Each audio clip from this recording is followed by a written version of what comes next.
Here is your latest African news. Africa-wide. Afcon highlights. Nigeria played Egypt's Pharaohs yesterday in a highly anticipated match where Nigeria beat Egypt 1-0 to demonstrate that they are great candidates to win the Africa Cup of Nations. The Super Eagles will face Sudan on Saturday while Egypt will face Guinea-Bissau later on the day. Algeria, the reigning African champion, was given a run for their money on yesterday's match by Sierra Leone in the first match of Group E. It was the first time a favourite had lost a match at the African Cup of Nations. Today's games are Tunisia vs Mali, Mauritania vs Gambia, Equatorial Guinea vs Ivory Coast. Good luck to all the teams. Democratic Republic of Congo and Uganda. Attackers copy Uganda and Democratic Republic of Congo's army fatigues to use in raids. Military.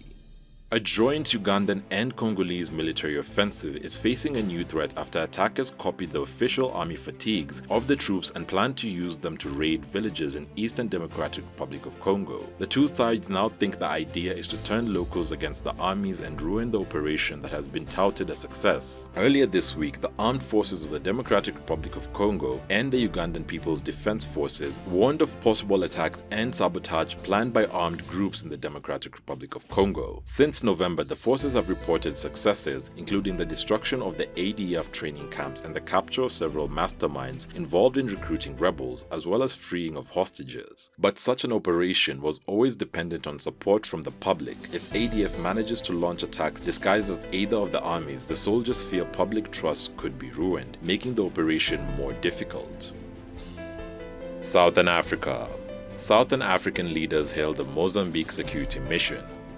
South African President Cyril Ramaphosa has said that there had been significant progress in tackling a militant insurgency in northern Mozambique after a multinational force was deployed there last year. Ramaphosa, who chairs the Defense and Security section of the Southern African Development Bloc, gave the update at a summit called to assess developments in the region. The Southern African Development Bloc members and Rwanda stepped in 6 months ago to assist the beleaguered Mozambique army, bringing in more than 3,000 troops. Since the deployment, significant progress has been made on improving security. The Southern African Development Bloc mission in Mozambique, SAMIM, was initially deployed in July, but its mandate was extended indefinitely in October.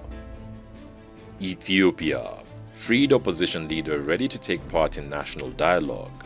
The Ethiopian journalist, blogger, and founder of the Baldaris for Genuine Democratic Party, Eskender Nega, has expressed his intention to participate in a national dialogue. After more than a year in prison, the 52-year-old opposition leader, who recovered his freedom last Friday, is ready to take part in a national dialogue process. Following his liberation, he came back to a country hit by a nearly year-long war, opposing the military to the Tigrayan People's Liberation Front, which has forced some estimated 1.7 million people to flee their homes. The Prime Minister Abiy Ahmed had called for national reconciliation in his Orthodox Christmas message. He proceeded to pardon the January 7th numerous prominent opposition figures as he hoped to, and I quote, pave the way to a lasting solution to Ethiopia's problem in a non-violent and peaceful way, end quote.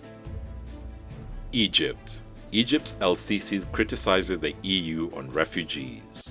Egyptian President Abdallah Fattah el-Sissi has criticized European governments handling the migration issue. El-Sissi said Egypt was hosting 6 million people who escaped conflict and poverty in their own countries. El-Sissi made the remarks during the session at the World Youth Forum, which is taking place at the Red Sea resort of Sharm el-Sheikh. The UN's International Organization for Migration says Egypt hosts more than 6 million migrants, more than half of them from Sudan and South Sudan, where simmering conflicts continue to displace tens of thousands of people annually. For some, Egypt is a destination and a heaven, the closest and easiest country for them to enter. For others, it is a point of transit before attempting the dangerous Mediterranean crossing to Europe. Uganda. Ugandan author of The Greedy Barbarian charged over Museveni tweets. Award-winning Ugandan author Kakwenza Rukirabashaija has been charged with 2 counts of offensive communication after making unflattering remarks about the president and his son on Twitter. The prosecution alleged that he had used his Twitter handle to disturb the peace of President Yoweri Museveni and his son, Lieutenant General Muhoozi Kainerugaba. Mr. Rukirabashaija pleaded not guilty to the charges, local media report. He had tweeted that Lieutenant General Muhoozi was obese and a curmudgeon.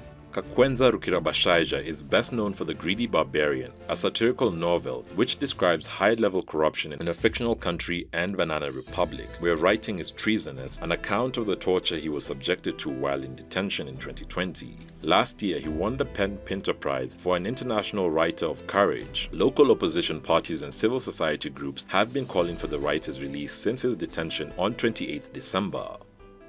West Africa. Guinea keeps border open with Mali hit by Ecowas sanctions. The ruling military in Guinea has said it will keep its borders open with Mali going against ECOWAS sanctions on Bamako. In a statement read on national television, the spokesperson for Guinea's ruling military announced the country would keep its borders open with neighboring Mali. After announcing retaliatory measures, Malian authorities eventually said they remain open to dialogue with ECOWAS. The regional group insisted elections be held in February, but the military regime argued that rampant insecurity posed too big of a problem for the timetable to be respected. The country has struggled to quell a brutal jihadist insurgency that started in 2012 before spreading to Burkina Faso and Niger. In Mali, there is no consensus on the issue. When some defend the postponement of elections, others wish for it to be held. Thanks for watching. Please subscribe, share, and like this video. It's the best way of supporting us. Also, don't forget to catch the return of our show, Africa in the News, on our channel. You can directly support this new series by becoming our YouTube member or becoming a Patreon and donating. And remember, Africa is watching.